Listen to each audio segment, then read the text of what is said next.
Celui-là par qui nous avons le mouvement et l'être, c'est lui qui produit en nous le vouloir et le faire.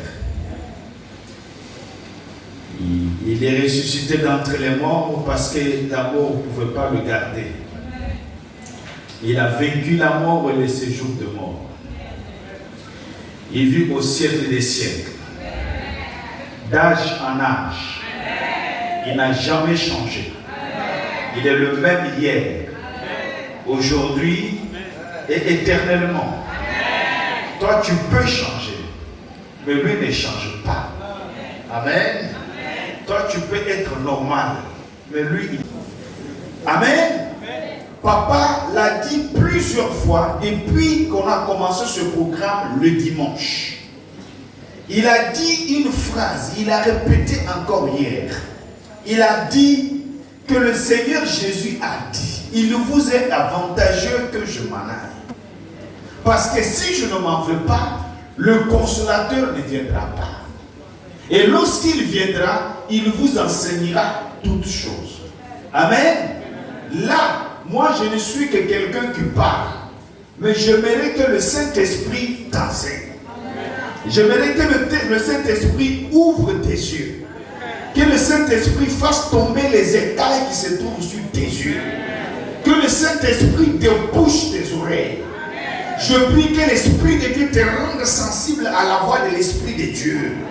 Afin que tu puisses faire la différence de ta vie médiocre et ce que tu dois être à partir de cet instant. Est-ce que quelqu'un peut me répondre Amen? Alléluia. Est-ce que quelqu'un peut dire Amen à haute voix? Alors, bien-aimés, élevons nos voix ensemble. Élevons nos voix, invitons le Saint-Esprit. Élève ta voix, appelle le Saint-Esprit. Je veux t'entendre parler. Je veux t'entendre inviter l'Esprit de Dieu dans ta vie.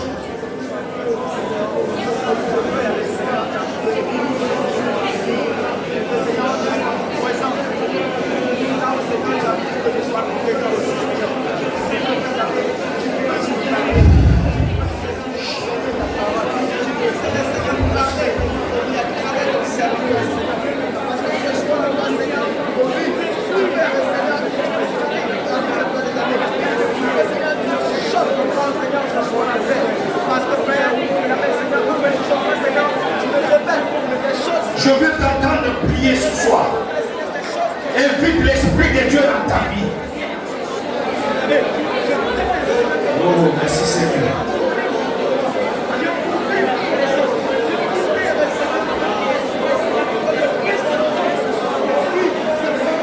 Alléluia. Amen. Répondez-moi Amen. Pendant que nous sommes debout, je vais vous lire une promesse de la Bible. Est-ce que quelqu'un comprend? Amen. La Bible dit que Dieu n'est pas un homme pour mentir, ni fils de l'homme pour se repentir. Ce qu'il a dit, il a le pouvoir de l'accomplir. Il est lié à sa parole pour l'accomplir. S'il y a quelque chose que Dieu ne peut jamais dérober, c'est sa propre parole. Amen. Amen. Dieu ne changera pas sa parole, il ne changera pas sa promesse. Est-ce que le peuple me comprend ce soir? Amen. Je vais vous lire dans le livre de l'évangile de Luc, au chapitre 11. Quand nous parlons du Saint-Esprit, ce n'est pas du blabla, c'est une promesse qui nous a été faite dans l'évangile de Luc au chapitre 11.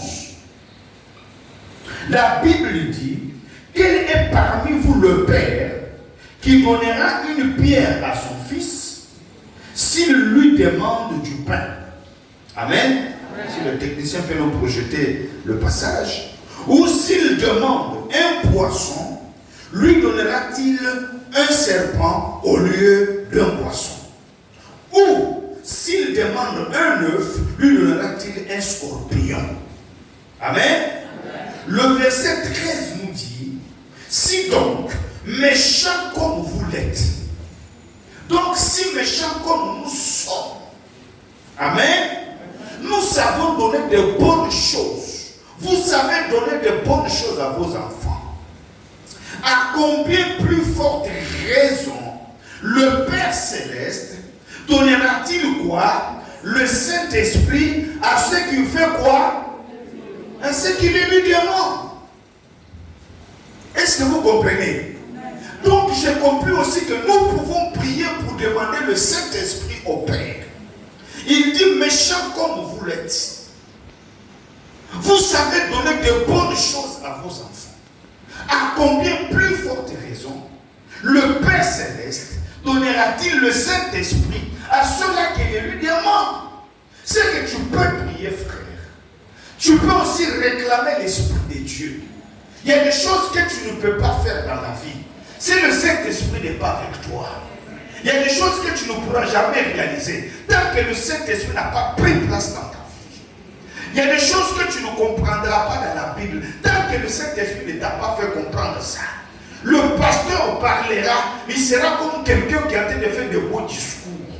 Il sera comme quelqu'un qui est en train de te raconter des histoires. Quelqu'un qui est en train de faire des contes au village. Alléluia. Mais quand le Saint-Esprit est là, il va récupérer la prédication de l'homme de Dieu. Il va faire passer cela dans son tamis. Ce qui n'est pas bon pour toi, il va enlever. Mais ce qui est nécessaire pour ta réussite, pour ta vie, pour ton succès sur la terre, il va enraciner cela dans ton cœur. Même si je fais beaucoup de commentaires, le Saint-Esprit enlèvera mes commentaires inutiles, mais il te fera comprendre ce qui est bon pour toi. Alléluia. Est-ce que quelqu'un peut me répondre Amen?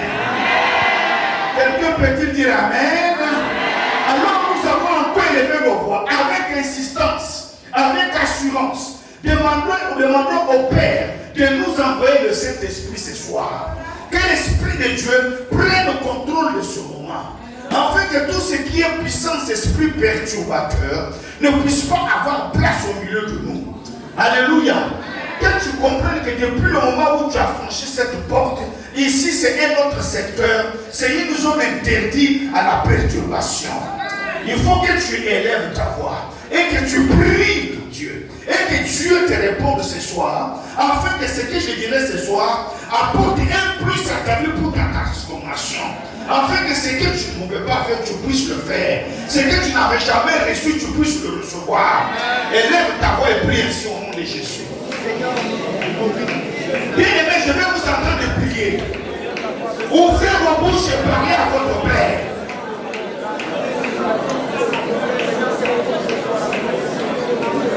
Peuple de Dieu, prie.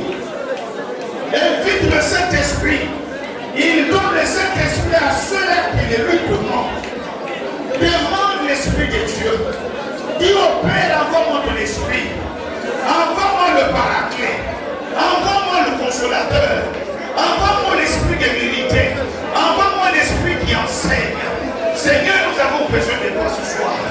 Père éternel, écoute notre prière. Nous nous mettons devant ta face.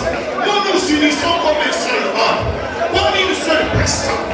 Et nous te demandons, toi le Père créateur, toi qui es dans ta parole.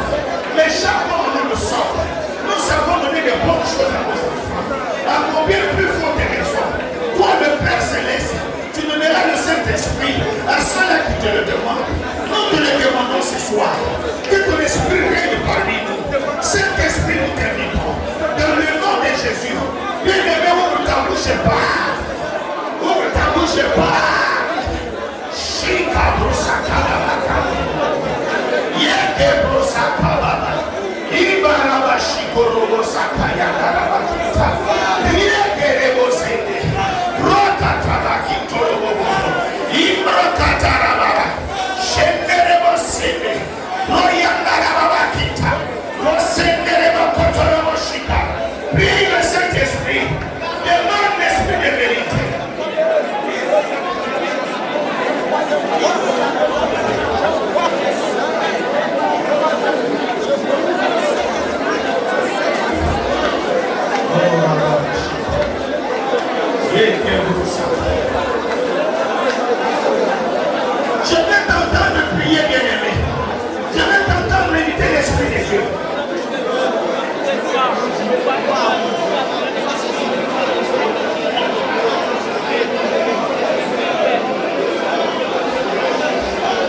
Amen.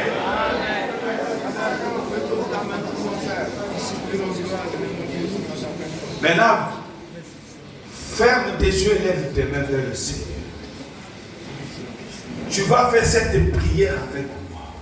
Alléluia. Bien aimé, vous savez, il y a des moments où on doit prier jusqu'à nous sentons que l'atmosphère commence à changer. Où nous sentons que même l'air que nous respirons a pris une autre dimension. Alléluia. Amen. C'est à ce niveau que j'aimerais vous amener. C'est pourquoi au début de ce programme, je n'ai pas voulu lancer des moments de prière. Je voulais d'abord que vous soyez enseignés. Enlevez tout ce qui n'est pas bien afin de laisser l'Esprit de Dieu travailler. Alléluia. Amen. Amen. Dis avec moi, Seigneur. Seigneur. Je ne t'entends pas. Seigneur. Seigneur. Devant ta face. Devant ta face. Je me tiens ce soir. Je me tiens ce soir. Écoute ma supplication. Écoute ma supplication. Dieu. Écoute ma prière. Écoute ma prière. Père. Écoute ma demande. Écoute ma demande. Seigneur. Seigneur. Fais-moi grâce. Fais-moi grâce. Je suis incapable. Je suis incapable de te servir. De te servir. Je suis incapable. Je suis incapable de réaliser. Combien tu m'aimes. Combien tu m'aimes. Seigneur. Seigneur. Je suis incapable. De comprendre que toi, Dieu, tu as déjà préparé de bonnes choses qui existent pour moi. Père, Seigneur, ce soir, je te demande de me donner ton Saint-Esprit. Selon ta promesse, je te demande de me communiquer ton Saint-Esprit. Selon ta promesse, ô Père, tu as dit, méchants, comme nous le sommes, nous savons donner de bonnes choses à nos enfants. À combien plus forte raison, toi le Père Céleste, tu donneras le Saint-Esprit à ceux-là qui te le demandent. Père, je fais partie de tes enfants. Donne-moi ton Saint-Esprit. Père, donne-moi le paraclet. Père, donne-moi le meilleur enseignant. Je vais comprendre ta parole. Père, je vais voir clair. Je vais comprendre qui je suis. Par ton Saint-Esprit. Oh Saint-Esprit, viens habiter à moi. Viens prendre place à moi. Dirige-moi. Conduis-moi. Oh Seigneur, au nom de Jésus. Merci Seigneur. Commence à remercier le Seigneur.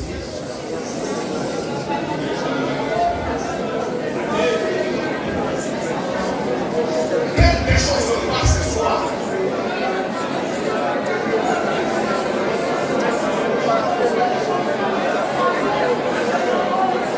Saint-Esprit, nous avons besoin de toi dans cette salle. Esprit de Dieu, Esprit du Dieu créateur, Esprit du Dieu vivant, c'est de ta présence dont nous avons besoin aujourd'hui. Prends ton corps de ce moment. Prends ton corps de chaque vie ici présente. Seigneur, que tu diriges. Père, que tu contrôles. Seigneur, que tu délivres. Nous t'en supplions.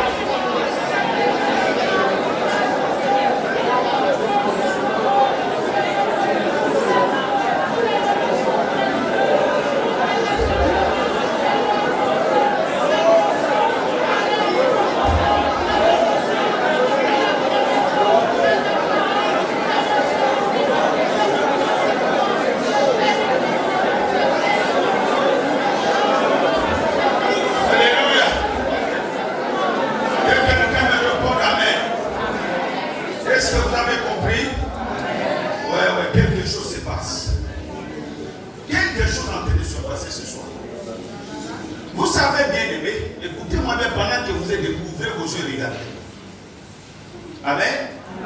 Nous allons prier pendant un petit moment. C'est très important. Amen. Amen. Il y a des prières que moi je considère, j'en ai fait tout un enseignement. Peut-être papa permettra que nous revenions là-dessus un jour. Je parlais des coordonnées prophétiques. Qu'est-ce qu'on appelle des coordonnées? Quand je rencontre papa quelque part qu'on ne se connaît pas, on échange ce qu'on appelle les coordonnées. Vous comprenez? Les coordonnées, ce sont les références, c'est des repères. Quand nous échangeons, les coordonnées vont permettre à papa de me trouver où que je sois. Ça me permettra aussi de le trouver où qu'il soit. Amen. Amen. Alléluia. Amen. Donc il va me donner ses références. Numéro de téléphone, numéro WhatsApp, son contact de Facebook, là où il habite. Il dit que là où il y a l'église. Si tu viens, tu ne peux pas retrouver ma maison. Mais l'église est facile à trouver à tel endroit. Vous comprenez? C'est ça qu'on appelle des coordonnées. Donc il y a des prophéties. Pour que les prophéties puissent s'accomplir, il faut en avoir les coordonnées. Est-ce que vous comprenez? Quand je parle des prophéties, ce n'est pas les prophéties qu'un prophète est venu te dire. Oh, Dieu m'a dit que tu es ceci, tu es cela. La première prophétie, la voici. Amen. C'est pourquoi ce soir, nous allons prier selon certaines coordonnées que Dieu nous a données. Amen. Amen. Les gens, quand ils écoutent la parole de Dieu, il y en a qui ne comprennent pas ce qu'on enseigne. Parce que le cœur de l'homme est loin. La Bible dit que le cœur de l'homme est tortueux, mauvais par-dessus tout. Qui peut le sauver? Amen. Amen. Le problème du cœur, on ne s'amuse pas avec. Amen. Amen. Répondez-moi Amen. Amen. N'allez pas vous asseoir, nous allons prier le Seigneur. Le cœur. C'est pourquoi c'est des enseignements qu'on vous donne. C'est des choses qu'on vous dit. Par moment, vous le recevez ici, vous êtes content, mais dès que vous franchissez cette porte, c'est fini. Votre vie ne change pas. On ne vient pas à l'église pour chauffer les gens. Bien aimé, quand vous venez ici, c'est de l'énergie que vous dépensez. Comprenez que cette énergie-là, c'est comme un investissement. Il faut que tu gagnes quelque chose en retour. Est-ce que tu comprends? Parce que Dieu, il est celui qui récompense toujours. La Bible dit qu'il est le rémunérateur de tout ce qui les cherche. Approchez-vous auprès du trône de grâce avec assurance, afin d'obtenir miséricorde et d'être secouru dans vos besoins. Dieu se laisse trouver par celui qui le cherche. Amen. Amen. Alléluia. Amen. C'est pourquoi, par moment, je dis toujours qu'il y a des prières que nous faisons qui sont des prières kilométriques, qui sont des bavardages inutiles. Quand nous parlons du cœur, c'est pourquoi Dieu dit garde ton cœur plus que toute autre chose. Car c'est de lui qui sortent toutes les sources de la vie. Garde ton cœur. Parce que quand ton cœur est perturbé, tu n'es plus une personne normale. Amen. Amen. Amen. Amen. Quand ton cœur est perturbé par des soucis, perturbé par des déceptions, le cœur ne sait plus où se mettre. La Bible dit, Jésus dit, je suis venu pour guérir ceux qui ont le cœur brisé. Parce que ton cœur a été brisé, morcelé, à cause des situations que tu as vécues, à cause des problèmes que tu as traversés. Un homme qui t'a abandonné avec les enfants, tu ne sais plus comment mettre les enfants à l'école, tu as investi de ton temps, tu as cru à ses promesses, et un jour il t'abandonne. Le cœur est perturbé, le cœur est touché. Et c'est par là, parfois, bien aimé, que certaines maladies sont engendrées. Donc, c'est ce qu'on appelle dans le langage scientifique des maladies psychosomatiques. C'est-à-dire c'est des maladies qui n'ont rien à voir avec des problèmes réels. C'est pourquoi tu iras parfois à l'hôpital, on t'examine, on dit que tu n'as rien. Et pourtant, quand tu sens que tu n'es plus quelqu'un, ton corps a des problèmes, ton organisme, parce que le cœur a été touché. Amen. Amen. Il faut que ton cœur change. Parce que quand le cœur commence à croire, le cœur va booster ta foi. Le cœur va transformer ta façon de voir. Tu es révolutionné au-dedans de toi-même. Des choses que tu n'étais pas en mesure de faire, tu commences à croire que toi aussi tu peux le faire. Voilà. Parce que la foi vient de ce qu'on entend. Et ce qu'on entend vient de la parole de Dieu. Et cette parole doit trouver une place dans ton cœur. Mais quand ton cœur est perturbé, comment est-ce que ça peut se passer? C'est compliqué, frère. C'est compliqué. C'est pourquoi parfois nous vivons d'échec en échec, de problème en problème, de défaite en défaite. Alléluia. Mais cela ne sera plus votre cas à tous les semaines. Que quelqu'un me réponde amen. Garde ton cœur plus que toute autre chose. Je sais que tu as perdu ton travail. Je sais que tu travailles beaucoup et au service, tu ne reçois pas une rémunération qui correspond à ce que tu fais. Tu es perturbé, frère. Tu attends les moyens pour commencer quelque chose, les années passent.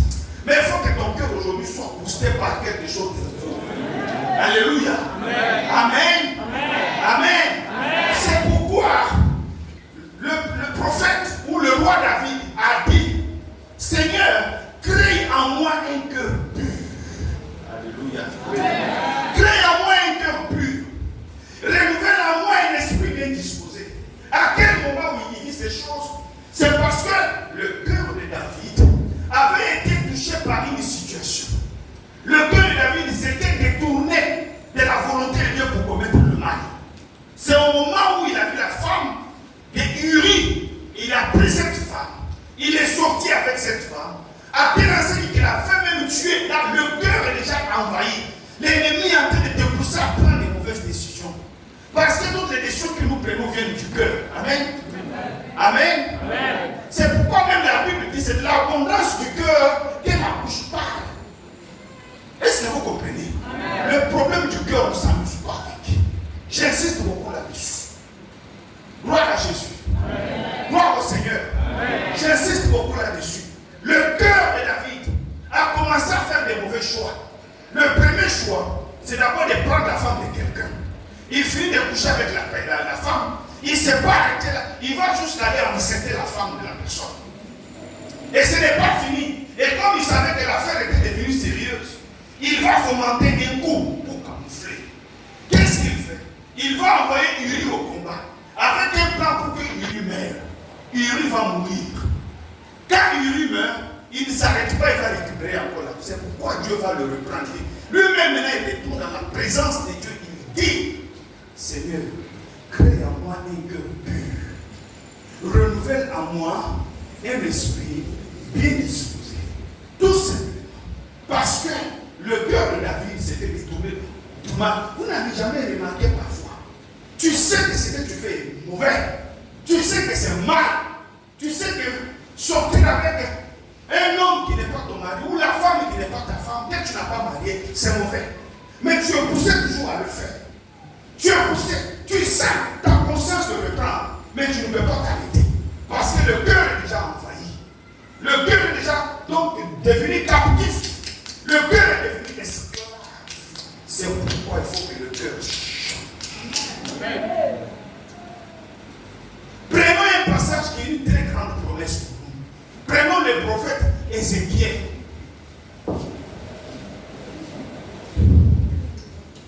Nous allons prier tout de suite. Il ne faut même pas, bien aimé, te décourager ce soir. Parce que c'est un moment spécial. Dis à ton voisin, c'est un moment spécial. Ézéchiel. Le prophète Ézéchiel. Amen. Ézéchiel 36. Ézéchiel 36. Gloire à Jésus. Prenons à partir du verset 25.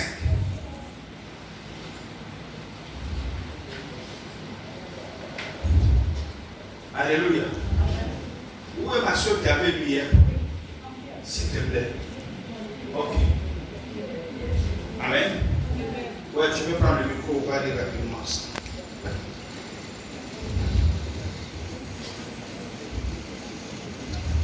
Écoutez bien. Écoutez.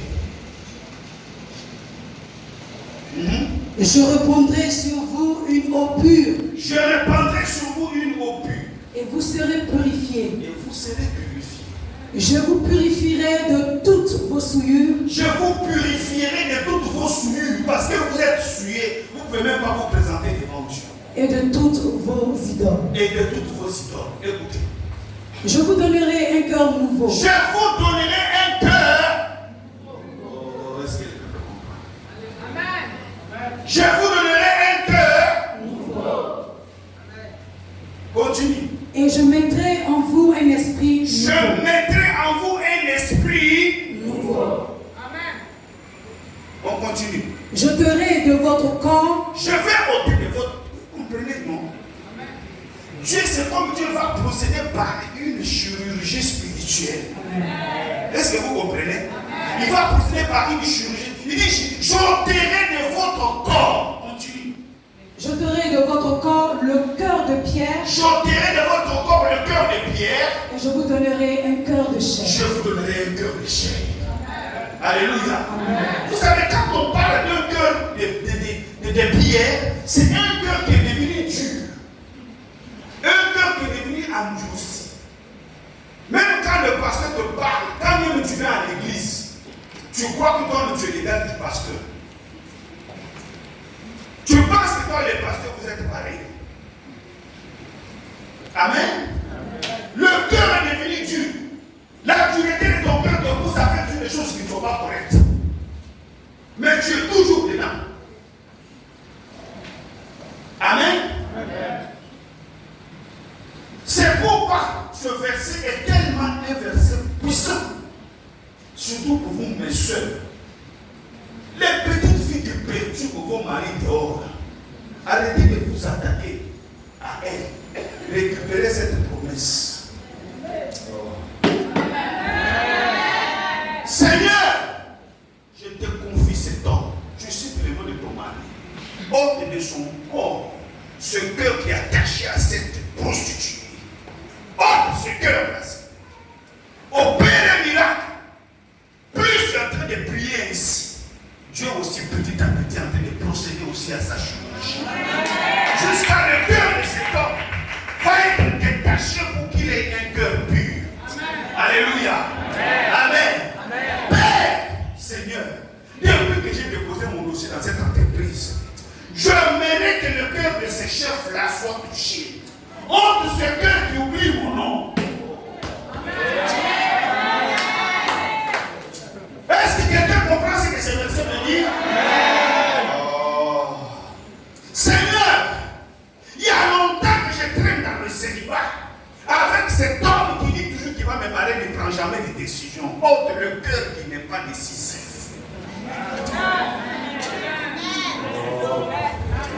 Je pense que vous allez me dire amen là-haut. Est-ce que vous comprenez? Quelqu'un comprend ce que je dis? Dieu lui-même, il dit, j'ôterai de votre corps le cœur de pierre, le cœur qui est devenu endurci là. Même quand on te prêche l'évangile, tu ne comprends pas. Amen.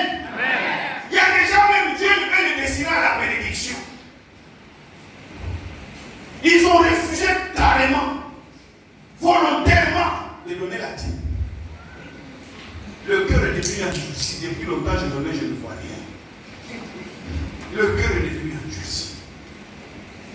Hors de ces corps, ces cœurs de pierre. Seigneur, donne un cœur de chair. Donne un cœur sensible. Donne-lui un cœur rempli d'amour de ta parole.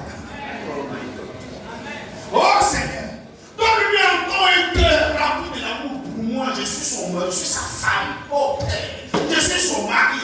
Père, moi celle-là, je l'ai cantée. Vous comprenez? Je ne me suis pas amusé.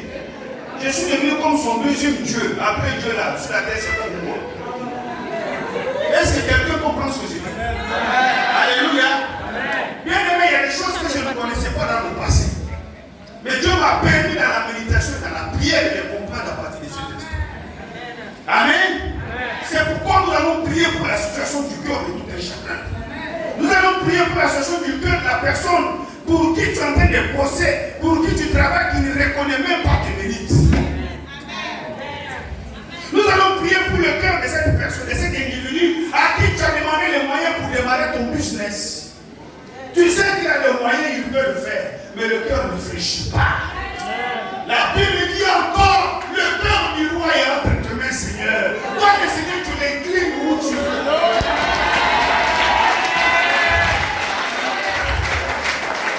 Quand quelqu'un me répond amen ce soir, vous répondez-moi amen. Papa, Dieu répond amen. Alléluia. Dis avec moi, Seigneur. Père éternel. Non, je m'entends bien. Père éternel. Je me tiens devant toi. Je suis devant ton trône. Par le Saint-Esprit et par le sang de Jésus. Je me présente devant toi. Père, je me confie en toi. Hors de mon corps, le cœur des pieds, le cœur mauvais, rempli de jalousie, rempli de médisance, rempli de dénigrement, des insultes, des parades. Père, ôte ces cœurs. Donne-moi un nouveau cœur. Père, ôte de mon corps le cœur des pieds. Donne-moi un nouveau cœur. Donne-moi un cœur sensible à la voix de ton esprit. Père, donne-moi un cœur qui va aimer ta parole, qui va aimer ton œuvre. Au nom de Jésus. Père, je prie pour mon bien-aimé. Je prie pour mon frère, pour ma soeur, pour mon mari, pour mes enfants. Père, je prie, ôte de leur vie, de leur corps, le cœur des pieds. Donne à chacun le cœur sensible, le cœur rempli d'amour. Au nom de Jésus. Père, je t'en supplie. Ne tarde pas d'agir. Fais-le. À l'instant où je te prie. Je te prie pour mon service. Je remets tous les bien-aimés. Et mon patron, je le remets entre tes mains. La parole déclare. Le cœur du roi est entre tes mains. Et toi, Dieu, tu l'inclines où tu veux. Penche son cœur sur ma situation. Au nom de Jésus. Au nom de Jésus. Merci Seigneur. Merci.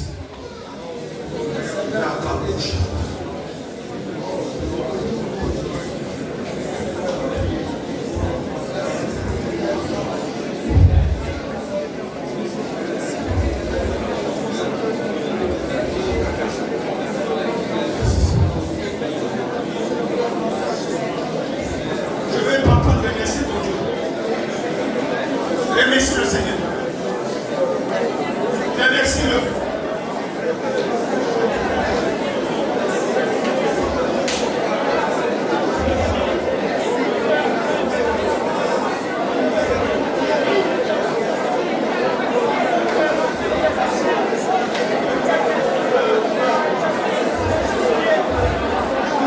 Prie.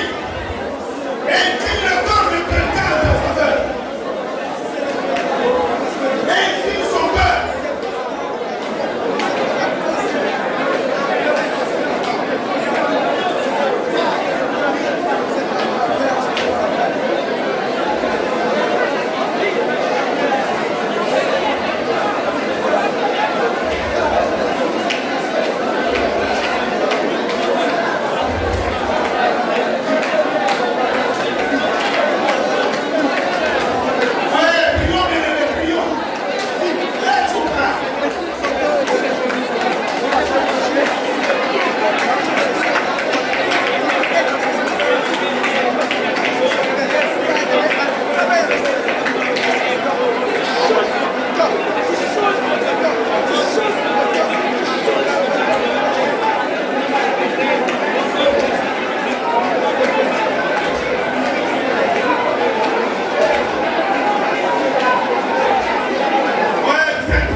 belle promesse. Enregistrez cela dans votre cœur.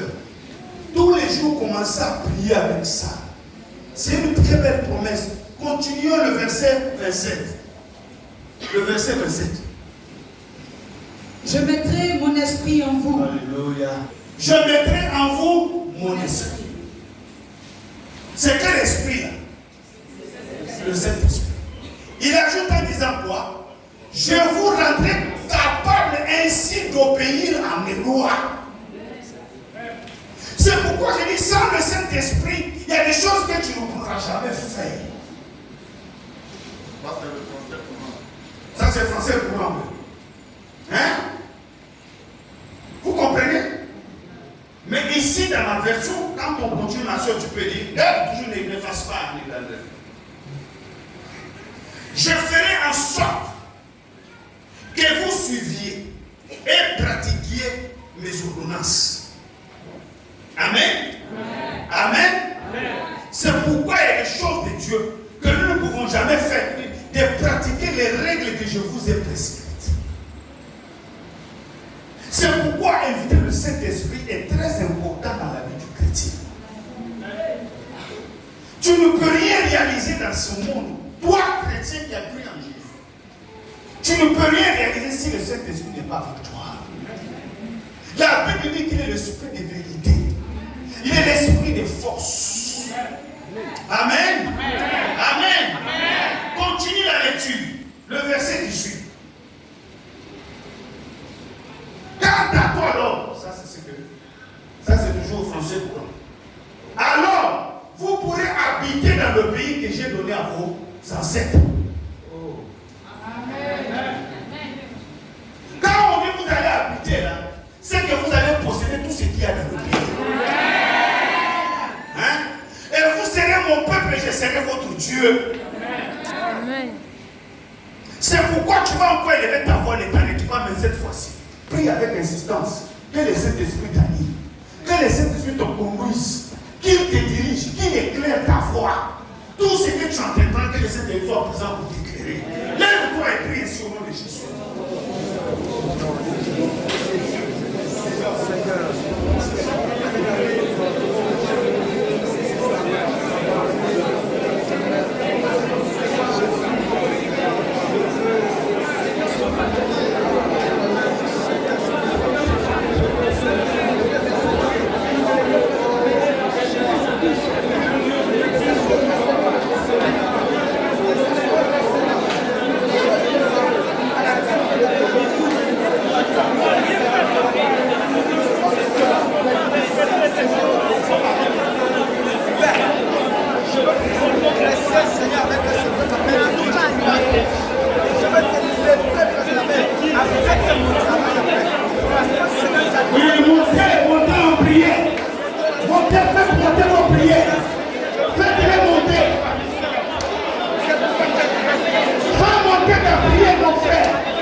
Le Seigneur a connu. Il est témoin de tes larmes qui ont coulé. C'est pourquoi tu ne peux pas te contenir en ce moment.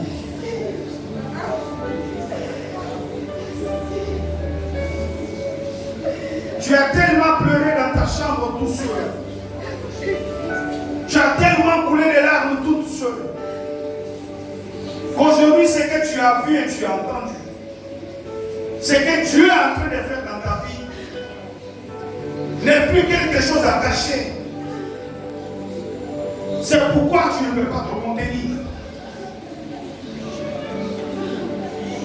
Au moment où je parle, il y a des vies qui sont renouvelées ce soir. Il y a des alliances avec l'Éternel, le Dieu créateur, qui sont renouvelées. Oui. Ainsi dit le Seigneur, j'exauce ta prière. Ainsi parle le Seigneur, je viendrai à ton secours, ma fille. Ainsi parle le Dieu d'Israël, je vais ôter tes ennemis devant toi.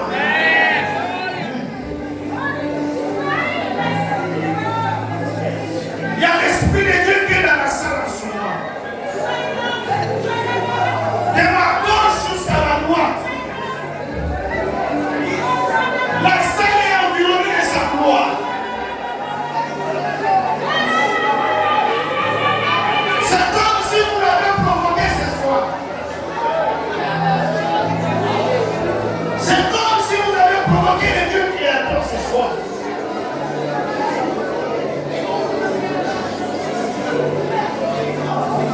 C'est pourquoi il y a une seule en face de moi.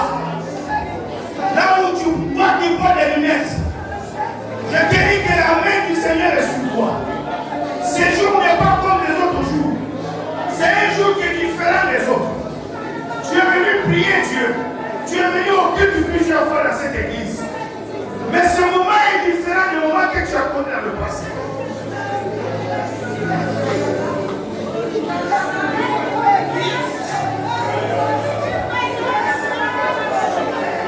Les langues sont déliées en ce moment. Il dit, je te donne le pouvoir maintenant de vaincre le mal. Je te donne maintenant le pouvoir de vaincre le péché. Le péché ne résistera plus. Oh, recevez maintenant au nom de Jésus. Recevez maintenant au nom de Jésus.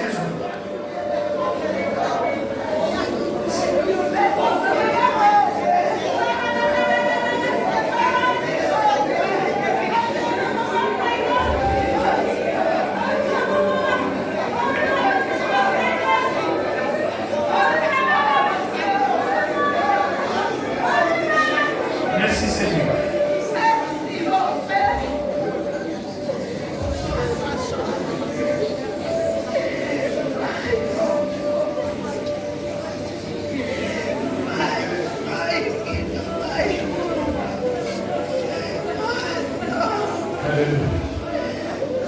Ouais, ma fille, le Saint-Esprit, la main du Seigneur est sur toi. L'onction est tellement présente ce soir. Je ne viendrai pas toucher quelqu'un parce que Dieu lui-même, il est assez grand pour vous toucher. Il est assez puissant. Ma main ne peut rien, mais sa main est plus puissante que la mienne. C'est cette main qui a pris d'ôter le cœur mauvais que tu l'avais.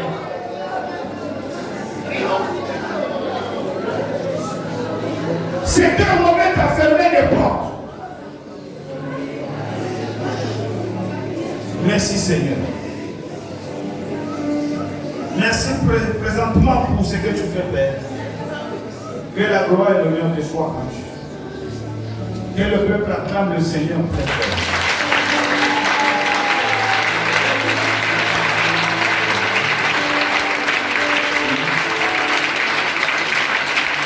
Alléluia. Est-ce qu'on peut l'acclamer encore très fort?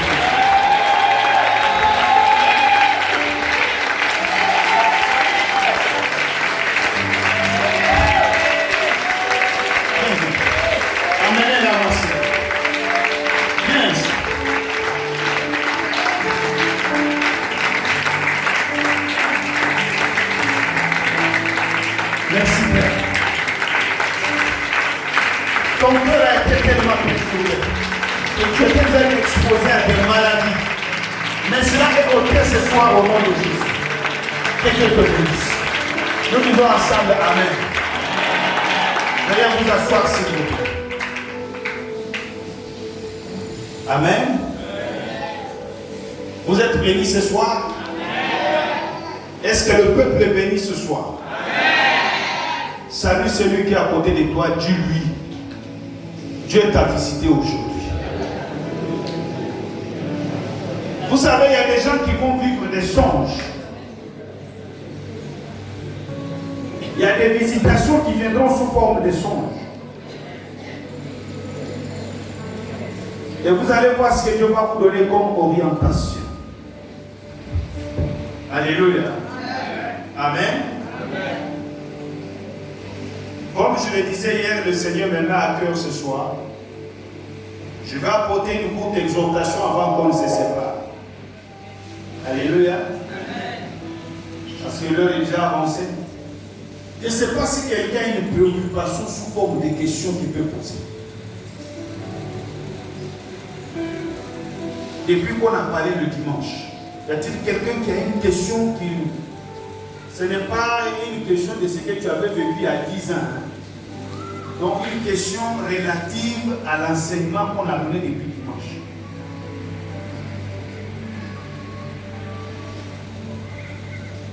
Donc c'est que vous avez bien compris. Amen. Amen. Alléluia. Amen. Amen. Amen. Répondez-moi Amen avec. Amen.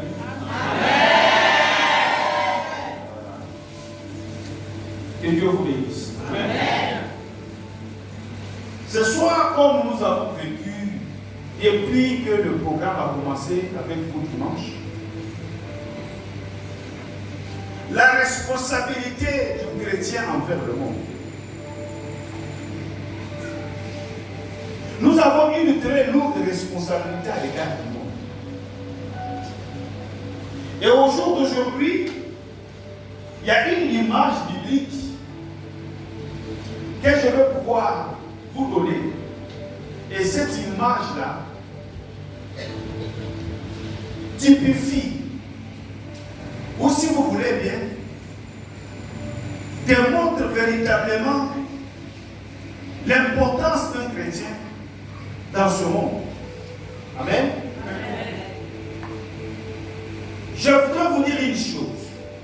Et depuis que j'ai commencé ce programme, mon plus grand souhait, c'est que c'est de faire de vous des personnes qui sont plus que vainqueurs.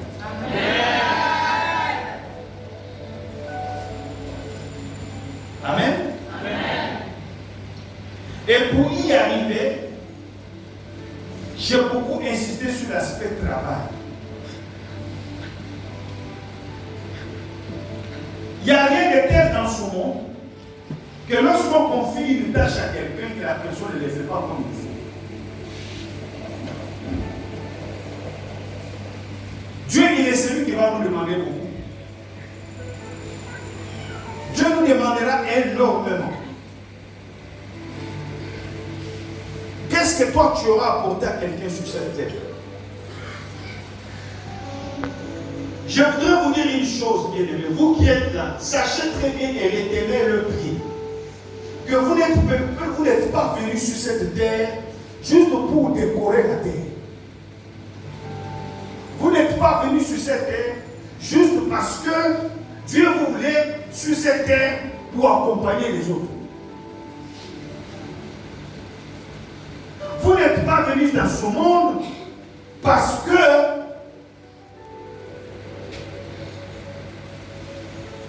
Dieu n'avait rien à faire avec vous. Parce que la Bible dit, Dieu a tout fait pour un but. Même le méchant pour le jour du jugement. C'est que vous devez savoir que vous avez un but à atteindre dans la vie.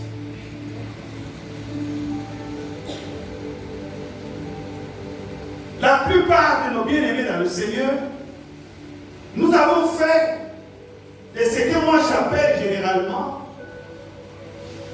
les visitations temporaires sont devenues pour nous, chrétiens, des choses pour lesquelles Dieu nous a sauvés. Ce n'est pas pour ça que Dieu nous a sauvés.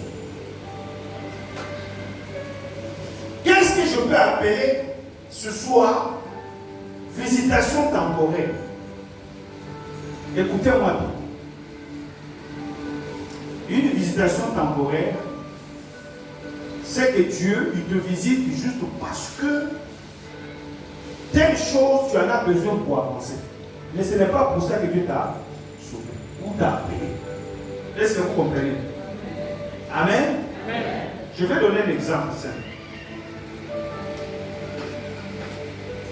Il se peut qu'une banque soit en train de tomber en faillite.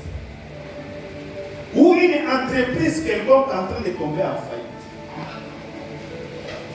Les gens vont se concerter et disent non, si l'entreprise tombe en faillite, nous aurons des problèmes. Cherchons quelqu'un qui peut relever l'entreprise ou la banque. On va choisir une personne X. Ça peut être toi, ça peut être une seule. Lorsqu'on nomme cette personne à la tête de la banque, qu'est-ce que la banque fait? La banque réfléchit d'abord. On va lui trouver une maison. Amen. Vous comprenez? On lui trouve une maison. On lui donne un véhicule. Il se peut qu'on lui donne 2 ou 3 véhicules, c'est-à-dire un véhicule pour lui-même, un autre pour sa femme et ses enfants, et l'autre pour le bourse de la maison. Vous comprenez, n'est-ce pas? Amen. Amen. Il a droit aux vacances. Il a droit aux vacances. Il a l'assurance maladie, donc une assurance totale de tout. Lui et sa famille. Amen. Ça, on ne l'a pas nommé pour ces choses. Est-ce que vous comprenez? Ce n'est pas pour ça qu'il a été nommé à ce poste. Il a été nommé à ce poste pour relever l'entreprise, pour sauver la société.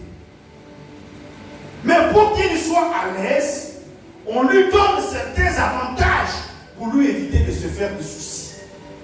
Parce qu'il n'y a rien de tel quand un responsable a des soucis. Est-ce qu'on se comprend? Amen. Donc, si tu as été nommé à ce poste, on ne t'a pas nommé pour te donner une voiture. La voiture, ça c'est une mesure d'accompagnement. La maison, c'est une mesure d'accompagnement. C'est pourquoi beaucoup de chrétiens, nous avons pris des mesures d'accompagnement comme les choses pour lesquelles Dieu nous a sauvés. Il y en a qui prient parce qu'il a besoin de la voiture. Il y en a qui prient parce qu'il a besoin d'un mariage. Il y en a qui prient parce qu'il a besoin d'une maison. Ça, ce sont les mesures d'accompagnement. C'est ça que j'appelle les visitations temporaires. Alors il faut que tu rentres en toi-même, que tu saches pourquoi est-ce que Dieu t'a sauvé. Quel est le but pour lequel Dieu t'a sauvé. Et quand tu as compris ces choses, et que tu vas te mettre au travail, Dieu va te faire accompagner des choses nécessaires pour éviter que tu aies des soucis. Je ne peux pas comprendre quelqu'un qui va s'attacher au don au lieu de s'attacher au donateur. Le don peut disparaître. Mais le donateur en aura toujours pour me donner. Est-ce que vous comprenez? Il en aura toujours pour me donner. Cessez de faire de certaines choses des sujets principaux de votre foi. Il y en a qui partent et qui jeûnent matin, midi, soir. Seigneur, je veux me marier. Seigneur, donne-moi une femme. Je suis d'accord, c'est nécessaire d'avoir une femme. Mais si tu n'as rien pour nourrir la femme, que feras-tu? Laissez-moi vous choquer encore ce soir. Le mariage n'a pas institué pour aller au ciel. Amen. Dieu n'a pas donné le mariage, n'a pas institué le mariage pour aller au ciel. Le mariage n'envoie pas quelqu'un au ciel. Le mariage, c'est pour notre équilibre sur la terre. Gloire à Dieu.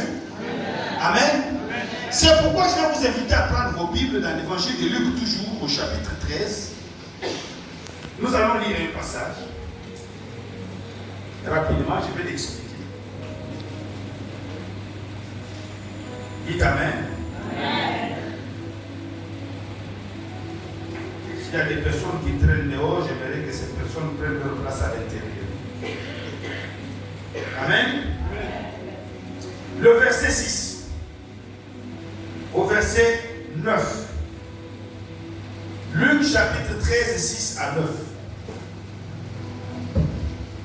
Amen. Je fais la lecture. Il dit aussi cette parabole. Un homme avait un figuier planté dans sa vigne. Il vint pour y chercher du fruit et il n'en trouva point. Alors il dit au vigneron, voilà 3 ans que je viens chercher du fruit à ce figuier et je n'en trouve point. Coupe-le. Pourquoi occupe-t-il la terre inutilement? Alléluia. Amen. Il dit coupe-le. Parce qu'il occupe la terre inutilement. Amen. Le vigneron lui répondit, Seigneur, laisse encore cette année, je creuserai tout autour et j'y mettrai du fumier. Peut-être à l'avenir donnera-t-il du fruit. Sinon, tu le couperas. Alléluia. J'ai tellement aimé ce texte parce que la Côte d'Ivoire, d'abord, c'est un pays essentiellement agricole. Dieu ne nous permet pas de faire le champ ou des plantations pour la belle verdure. Est-ce que vous comprenez? Quand quelqu'un fait son champ, c'est pour que les champs lui produisent, oui ou non?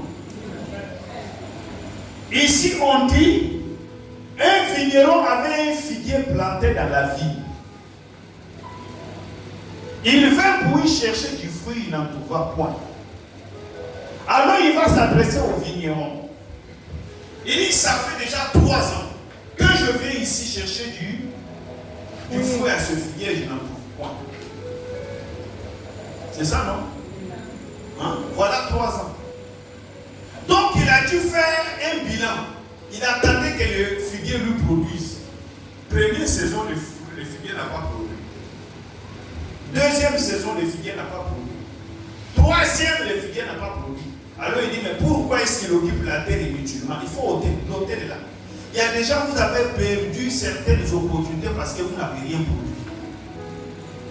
Amen. Tout simplement parce que Dieu, il est un Dieu de productivité. Vous comprenez? Quand Dieu il te sauve, c'est pour que tu produises. Et quand tu ne produis pas, tu es inutile. Dieu va ôter de là où tu es. Parce que tu n'apportes rien. Mais la question que je me suis posée ici, on dit le figuier était planté où? Hein? Dans quoi? Quoi? Merci beaucoup, maman, dans la vie. Maintenant, la question que je me suis posée, mais attendez un peu. La vigne et le figuier sont 2 plantes différentes. Est-ce que vous comprenez? C'est 2 arbres différents. Chaque arbre a son fruit. C'est-à-dire, le figuier produit les figues. Et la vigne produit des raisins. Amen. Amen. Mais pourquoi cet homme, il va faire exprès de prendre le figuier à le planter dans une vigne?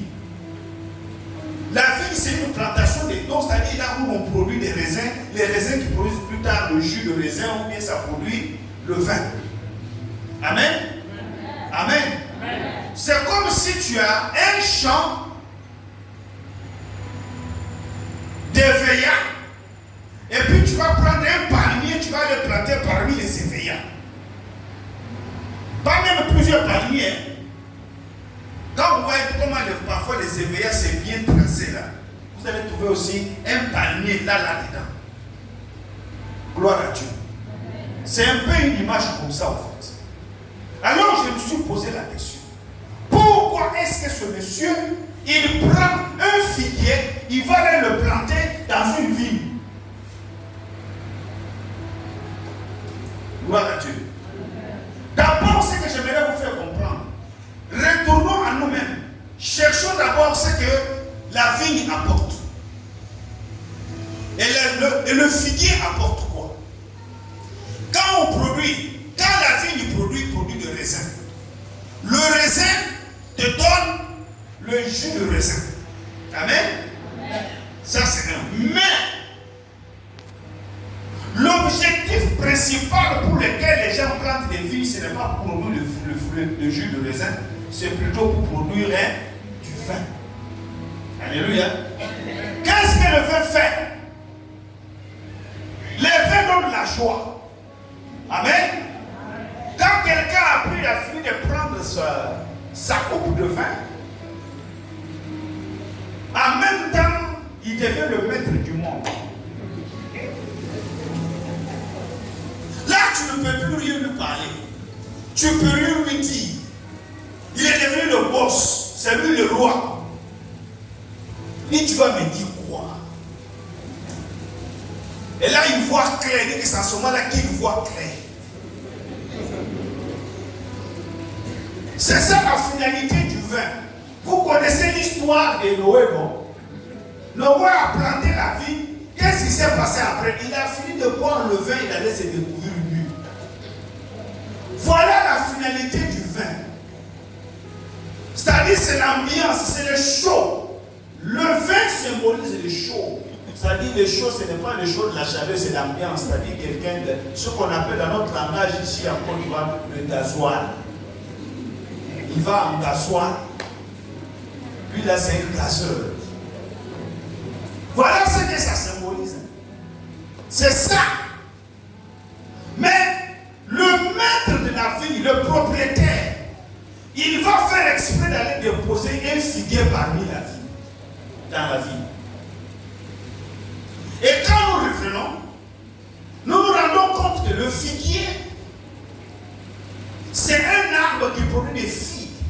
Et les figues, on les apprend pour guérir certaines maladies. Vous comprenez? Amen. Écoutez bien mon enseignement. Pour guérir certaines maladies.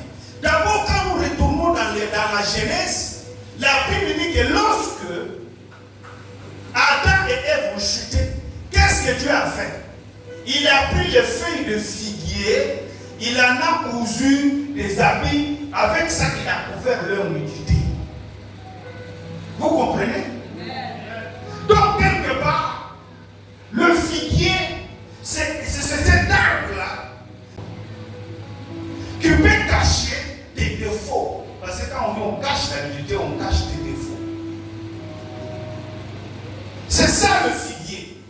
La Bible nous dit qu'il y avait un roi du nom d'Ézéchias.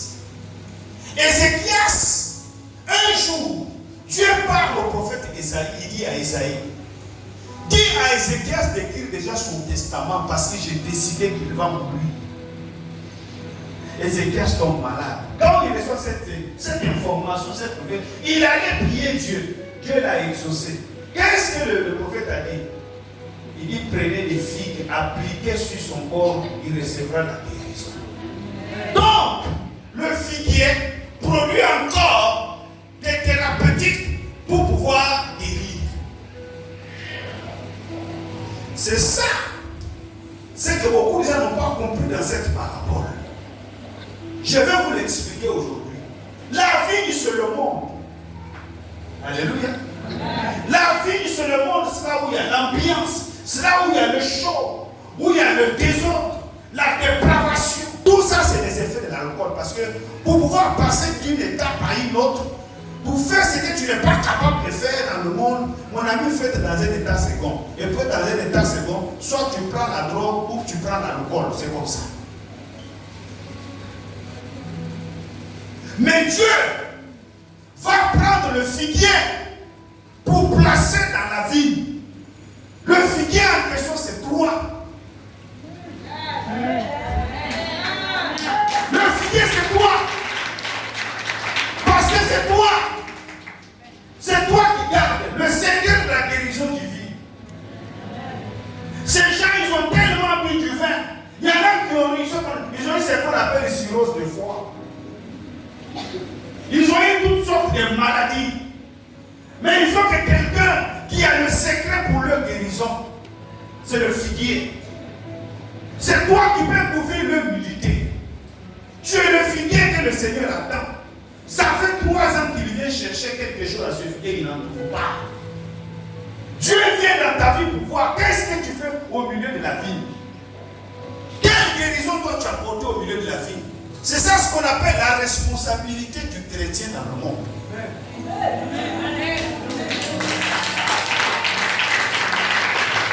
La responsabilité de l'église dans le monde. Nous sommes le figuier en question. C'est nous qui sommes le figuier. C'est nous qui avons la guérison. C'est nous qui avons la parole qui peut sauver l'homme de sa médiocrité. Mais nous-mêmes, nous sommes rentrés dans la confiance, nous sommes devenus plus médiocres que les gens du monde. Que quelqu'un me dise amen. C'est pourquoi ce soir tu as le défi. Dieu te lance un défi, tu dois relever le défi. Tu dois aussi impacter, influencer le monde. Parce que toi au moins tu as le secret. Tu as prié ce soir, le Saint-Esprit est entré dans ta vie. Ce n'est pas pour rien. Ce n'est pas pour aller t'asseoir à la maison. C'est pour que tu te lèves. C'est pour que tu commences à agir. Ce que tu n'étais pas capable de faire, à partir de celui tu vas commencer à le faire. Ce dont tu n'étais pas capable de réaliser, tu vas pouvoir le réaliser. Le commerce que tu as fait tant d'années, qui n'a jamais marché, à partir de cet instant, la dose que tu as reçue va t'amener à la productivité. Parce que le Dieu en qui tu as cru n'est pas un Dieu mort, il est un Dieu vivant. Il n'est pas un Dieu de division ni de soustraction, il est un Dieu de multiplication. Lorsque tu vas commencer à entreprendre, c'est la multiplication. Ça va se multiplier. Au nom de Jésus-Christ de Nazareth. Est-ce que quelqu'un peut appeler le Seigneur ce soir?